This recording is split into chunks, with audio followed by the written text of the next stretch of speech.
झारखंड की राजधानी रांची में ईडी का बड़ा एक्शन नजर आ रहा है। रांची में कई जगहों पर ईडी की रेड चल रही है और इस रेड में भारी तादाद में कैश के बरामद होने की खबर है। कैश की गिनती जारी है, इतनी भारी तादाद में कैश बरामद हुआ है और अब तक जो गिनती हुई है उसमें 20 करोड़ रुपए गिने जा चुके हैं।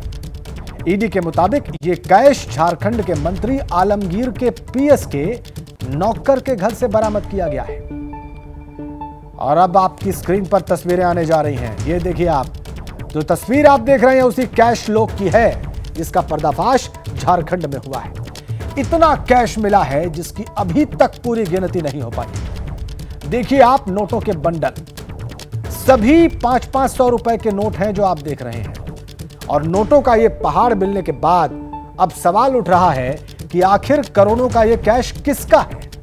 क्या इसका चुनाव से कोई ताल्लुक है, कोई कनेक्शन है? क्या इस सब से झारखंड के मंत्री आलमगीर का कोई लेना देना है या नहीं? इस सब की जांच चल रही है, लेकिन अभी तक ईडी के मुताबिक खबर यही है कि यह कैश झारखंड के मंत्री आलमगीर के पीएस के नौकर के घर से बरामद किया गया है। ये देखिए कुछ और तस्वीरें इस रेड के बाद की जो सामने आई हैं। झारखंड में ईडी की छापेमारी चल रही है। जैसा कि हमने आपको बताया, आधा दर्जन से ज्यादा जगहों पर मंत्री के पीएस के नौकर के वहां से कैश मिला है। गिनती चल रही है, नोटों का पहाड़ दिखाई दे रहा है, बैग से गड्डियां निकली हैं। छापे में आप देखिए जो चीजें मिली हैं उनमें जेवर भी हैं, जो जानकारी हमें मिल रही है। अब सवाल यह है कि कहां से इतना कैश आया? क्या चुनाव से कोई ताल्लुक है? कौन है इन्वॉल्व इसमें? आइए इसी को समझने का प्रयास करते हैं। दिल्ली से हमारे संवाददाता वरुण जैन हमारे साथ हैं और रांची से चंदन सिन्हा हमारे साथ हैं। सबसे पहले आपको हम रांची ही लिए चलते हैं जहां पर ईडी की रेड चल रही है। चंदन सिन्हा वहां से हमारे साथ कनेक्ट हैं। इस रेड के बारे में सबसे ताजा अपडेट चंदन जल्दी से हमारे दर्शकों को दें।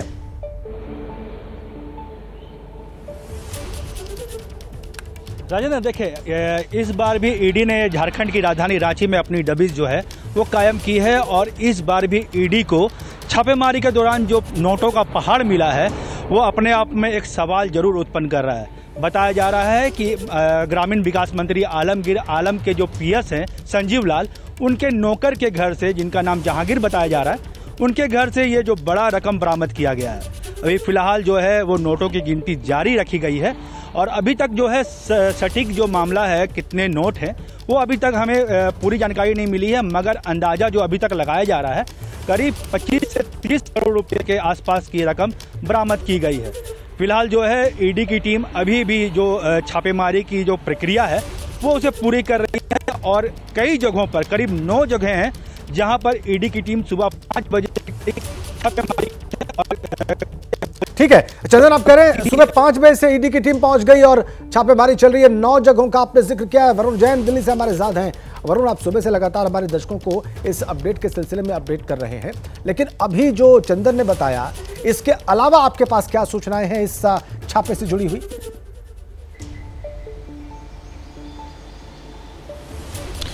देखिए बिल्कुल, आपको मैं बता दूं कि ये छापेमारी क्यों करी है, क्योंकि 2023 में एक चीफ इंजीनियर है वीरेंद्र राम, जो कि ग्रामीण विकास मंत्रालय में ही थे, उनके यहाँ पर ईडी ने छापेमारी की थी। पूछताछ में ये बात उन्होंने कबूल की थी कि जो भी टेंडर अलॉट किए जाते हैं उसे 0.3% से लेकर 1% तक वो कमीशन लेते हैं और ये कमीशन आगे तक जाता है। इस दौरान जब ईडी ने जांच की तो पता चला हजारों करोड़ के जो टेंडर है वो अलॉट किए गए हैं। उसी से अंदेशा था कि सैकड़ों करोड़ की जो रिश्वत है वो इन तक पहुंची और उस काले धन को आगे ठिकाने लगाया गया। उसी को लेकर जब 2023 में चीफ इंजीनियर की गिरफ्तारी हुई थी, ईडी अपना होमवर्क कर रही थी।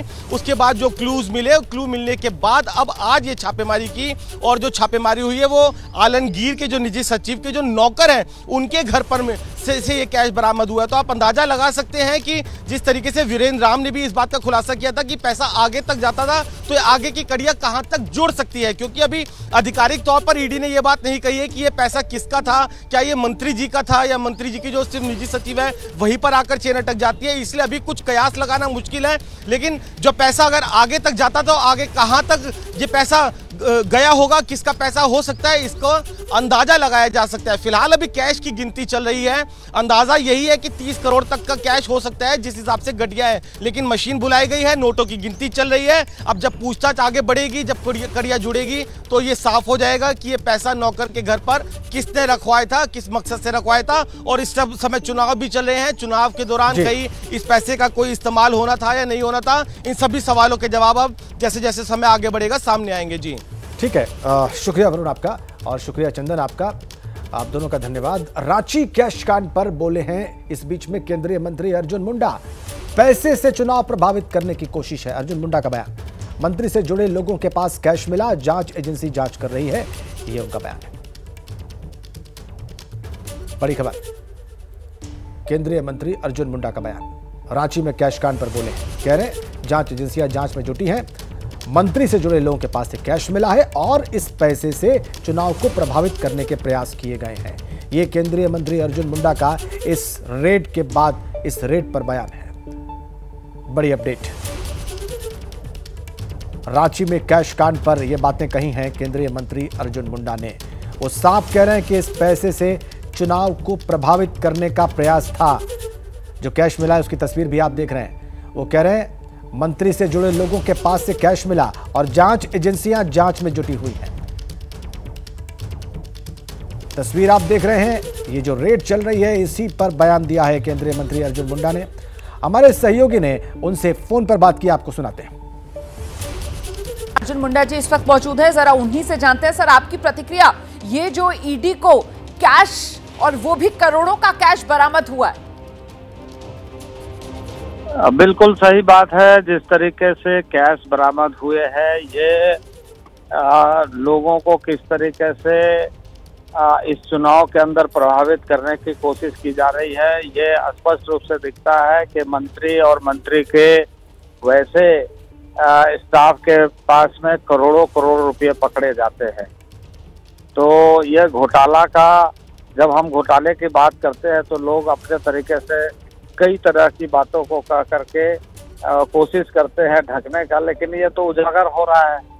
अच्छा, ये इतना कैश मिल गया अर्जुन मुंडा जी, अब तो विपक्ष की तरफ से ये भी नहीं कहा जा सकेगा कि साहब ये बदले की राजनीति है, जो ईडी जो है वो केंद्र की कठपुतली वाली एजेंसी बनकर हमारे खिलाफ कार्रवाई कर रही है, क्योंकि ये तो सामने है, मतलब ये लोगों की नजर के सामने है करोड़ों का कैश जो मिल रहा है। ये बिल्कुल आपने सही कहा कि ये करोड़ों रुपया इस तरीके से पकड़े जाने के बाद भी यदि ये आरोप लगा है कि एजेंसियां हमारे साथ इस तरह का व्यवहार कर रही है, तंग कर रही है, तो यह तो पूरा नगद उसके सामने आईने की तरह दिख रही है।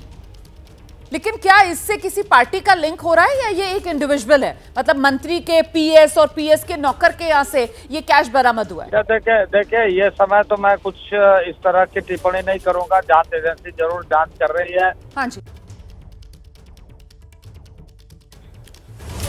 बंगाल के हुगली से इस वक्त हमारे पास है, वहां के पांडुआ में धमाके की खबर मिल रही है जिसमें एक व्यक्ति की मौत हो गई है।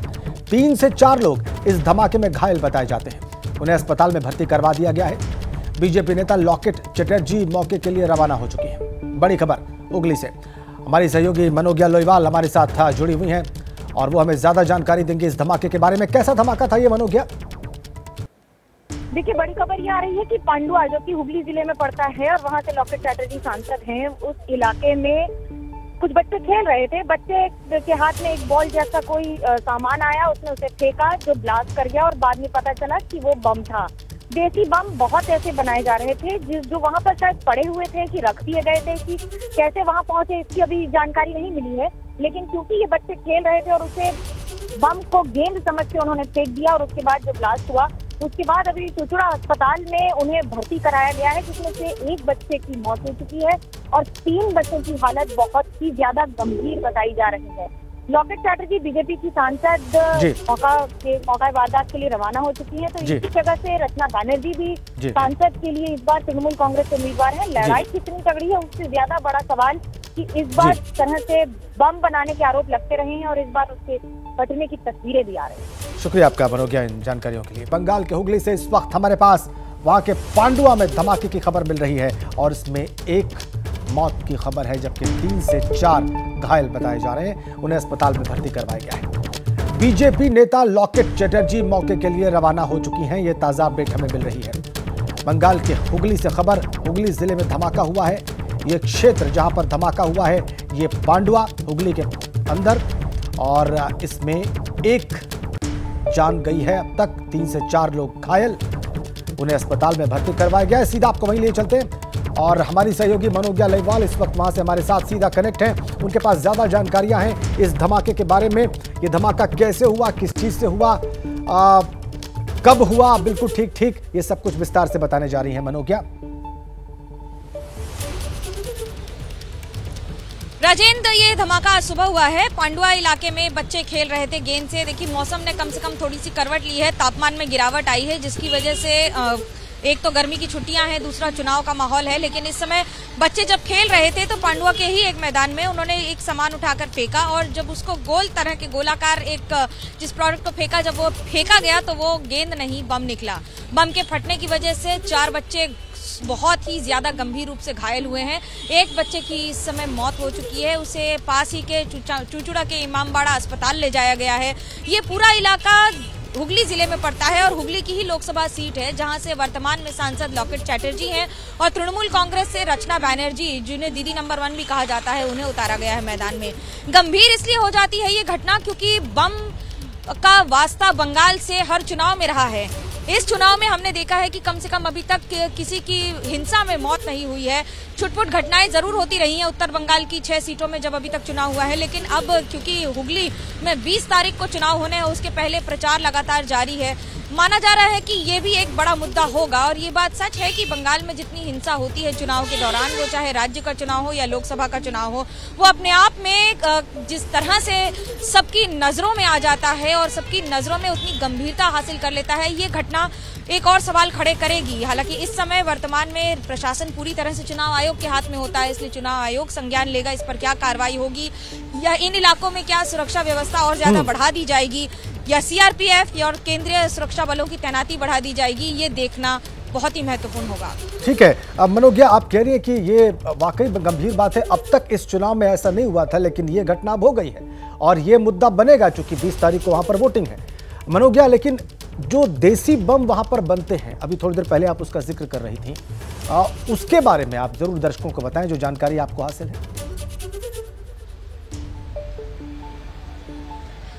देखिए, मैं 2 दशक से बंगाल में जो रही हूँ, उसमें एक बात तो साफ है कि हिंसा का प्रतीकात्मक और प्रतीकी हिंसा दोनों राज्य में चुनाव के समय होना जैसे एक अलिखित अनिवार्य रूल जैसा बन गया था। और इस बार पहली बार ऐसा हुआ है जिसकी सबके अंदर खुशी भी है और शांति भी है कि कम से कम हिंसा की घटनाएं बहुत कम हो रही हैं। कई बार ऐसा होता है कि खुद मीडिया पर्सन्स, मैं भी मार खाई हुई हूँ, पिटी हुई हूँ, क्योंकि रिगिंग होती रही है, और वो प्रशासन के हिसाब से अगर आप कहें तो वो वाम मोर्चा हो या फिर तृणमूल कांग्रेस हो, जो भी दल बल में सत्ता में आता है वो अपनी पुरानी तरकीबों का इस्तेमाल लगातार करता रहा है। और ऐसा नहीं कह सकते आप कि प्रशासन को इसकी जानकारी बिल्कुल नहीं होती है। ऐसे में बम बनाने की जो प्रक्रिया रहती है वो खास तौर से छोटे इलाकों में, जहां पर सत्ताधारी पार्टी हो या फिर बाकी सारे दल हो, कोई इसमें पीछे नहीं रहता है। लेकिन बम बनाने की प्रक्रिया और बम बनाना बंगाल में घरों में, सुतली बम कहते हैं इसे, जिसे पानी में रख के डिफ्यूज किया जाता है, स्थानीय प्रशासन इसके बारे में पूरी तरह जानकारी रखता है। आप कह रहे हैं ये बड़ी गंभीर बात आप बता रहे कि स्थानीय प्रशासन को इसके बारे में जानकारी रहती है। धन्यवाद आपका मनोज्ञा, आपने जो जानकारियां हमारे दर्शकों को दी। शहादत पर सियासत, सवाल और उबाल। जी हां, ऐसा इसलिए क्योंकि जम्मू कश्मीर के पुंछ में हुए आतंकी हमले को लेकर विपक्ष के नेताओं ने कुछ ऐसे बयान दिए हैं जो आतंकी हमले में शहीद हुए जवान के सर्वोच्च बलिदान के अपमान जैसे हैं। किसने सवाल उठाए, किसने समर्थन किया और सत्ता पक्ष ने कैसे विपक्ष पर पलटवार किया, वो सब आपको बताएंगे। लेकिन पहले पुंछ आतंकी हमले से जुड़ी इस वक्त की बहुत बड़ी खबर आप जान लीजिए। और खबर यह है कि शुरुआती जांच में सुरक्षा एजेंसियों को पता चला है कि पुंछ में वायुसेना के काफिले पर हुए आतंकी हमले के पीछे आतंकी सज्जाद जट जिम्मेदार है। सुरक्षा एजेंसियों के मुताबिक सज्जाद जट पाकिस्तान की सरपरस्ती में पीओके से ऑपरेट करता है और पाकिस्तान के इशारे पर उस हमले के पीछे उसका ही हाथ है, यह बात सामने आ रही है। पीओके से ऑपरेट करता है आतंकी सज्जाद जेट शुरुआती जांच के बाद एजेंसियों का दावा है कि उसका ही हाथ है इस आतंकी हमले के पीछे। यह बड़ी अपडेट पुंछ आतंकी हमले से जुड़ी हुई, यह बड़ी खबर, यह बड़ा अपडेट। हमले में आतंकी सज्जाद जट का हाथ है, ऐसा जांच कर रही एजेंसियों का दावा है। और यह आतंकी पाकिस्तान ऑक्यूपाइड कश्मीर से ऑपरेट करता है। यह बड़ी खबर। पुंछ में जो आतंकी हमला हुआ एयरफोर्स के काफिले पर, उसी से जुड़ी हुई बड़ी खबर। इस बीच पुंछ में हुए आतंकी हमले में शहीद जवान विक्की पहाड़े का आज अंतिम संस्कार किया जाएगा। शहीद विक्की पहाड़े मध्य प्रदेश के छिंदवाड़ा के रहने वाले थे। थोड़ी देर पहले उनका पार्थिव शरीर छिंदवाड़ा पहुंच गया है। यहां राजकीय सम्मान के साथ उन्हें श्रद्धांजलि दी जाएगी और उनका अंतिम संस्कार उनके पैतृक गांव नोनिया करबल में किया जाएगा। इस बीच मध्य प्रदेश के मुख्यमंत्री मोहन यादव ने विक्की पहाड़े की मां से मुलाकात की और उन्हें ढांढस बंधाया। छिंदवाड़ा पहुंचा है उनका पार्थिव शरीर। शहीद की मां से मिले हैं मध्य प्रदेश के मुख्यमंत्री। वो तस्वीर हमने आपकी स्क्रीन पर रखी है। ढांढस बंधाया उन्होंने, कैसे वो आप देख रहे हैं। ऐसे उनका पार्थिव शरीर पहुंचा उनके पैतृक गांव। उनकी मां जिन पर दुखों का पहाड़ टूट पड़ा उनकी शहादत के बाद से, उनसे मुख्यमंत्री मोहन यादव ने मुलाकात की, उनके सिर पे हाथ रखा, उन्हें ढांढस बंधाया। दोनों ही तस्वीरें हमने आपकी स्क्रीन पर रखी हैं। एमपी के छिंदवाड़ा जिले के नोनिया गांव के रहने वाले थे विक्की पहाड़े। 4 मई को जो वायुसेना के काफिले पर हमला हुआ था उसमें वो शहीद हुए और आज उनका पार्थिव शरीर पहुंचा।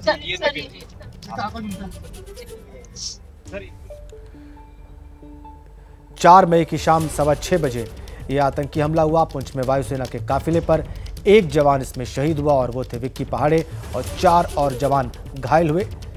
सूरनकोट में शाहसितार के पास यह हमला किया गया। 4 मई की शाम को 6:15 बजे सनाई टॉप जा रहा था वायुसेना का यह काफिला जब आतंकियों ने हमला किया। बुलेट्स दागी इस काफिले पर।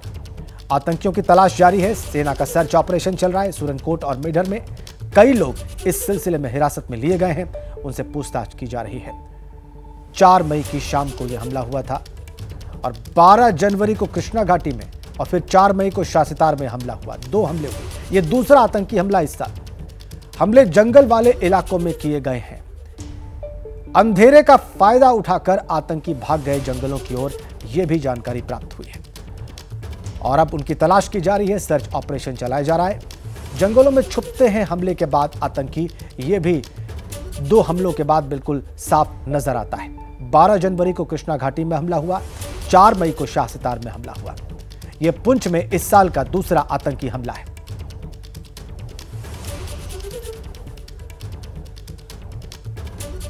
और इसी बीच आतंकी हमले और शहादत पर सियासत भी शुरू हो गई है।